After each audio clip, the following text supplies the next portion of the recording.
আল্লাহর নিখুঁত সৃষ্টি হল উট। উট নোনা পানি পান করতে পারে, এমনকি মৃত সাগরের পানিও। এতে তার রক্তচাপ বাড়ে না, কারণ তার কিডনি পানিকে ফিল্টার করে যাতে সে তা তাজা পান করতে পারে। কাজেই তার কিডনি লবণ থেকে পানি আলাদা করে দেয়। উট কাঁটা খেতে পারে, এতে তার পাকস্থলীয় অন্ত্রের কোনো ক্ষতি হয় না, কারণ তার লালা অ্যাসিডের মতো, যা কাঁটা গলিয়ে দেয়। পরে সে ওই কাঁটার রুটি ও আটার মতো খেয়ে ফেলে। এজন্য হাতে পায়ে কাঁটা ফুটলে আরব বেদুইনরা সেখানে উটের লালা লাগিয়ে দেয় এবং সেই কাঁটা গলে বেরিয়ে আসে। উটের চোখের পর্দা দুটি, একটি পাপড়ির পর্দা এবং অন্যটি মাংসের। এজন্য মরুভূমির ধূলিকণার মধ্যে চলতে পারে এবং তার চোখের ক্ষতি হয় না, কারণ সে তখন স্বচ্ছ পাপড়ির পর্দা বন্ধ করে দেয়। উট তার দেহের তাপমাত্রা পরিবর্তন করতে পারে।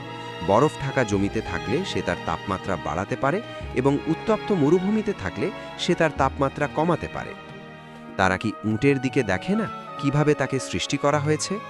আল কোরআন ৮৮:১৭। উট প্রকৃতির এক মহাবিস্ময়।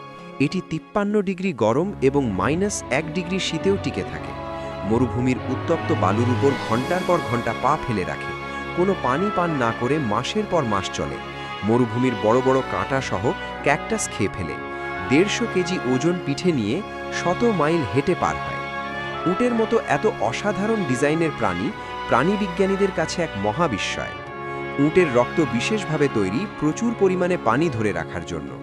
উট যখন একবার পানি পান করা শুরু করে, তখন এটি প্রায় ১৩০ লিটার পানি, প্রায় ৩টি গাড়ির ফুয়েল ট্যাঙ্কের সমান পানি ১০ মিনিটের মধ্যে পান করে ফেলতে পারে।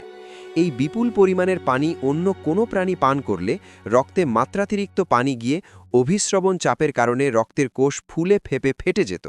কিন্তু উটের রক্তের কোষে এক বিশেষ আবরণ আছে, যা অনেক বেশি চাপ সহ্য করতে পারে। এই বিশেষ রক্তের কারণেই উটের পক্ষে একবারে এত পানি পান করা সম্ভব হয়।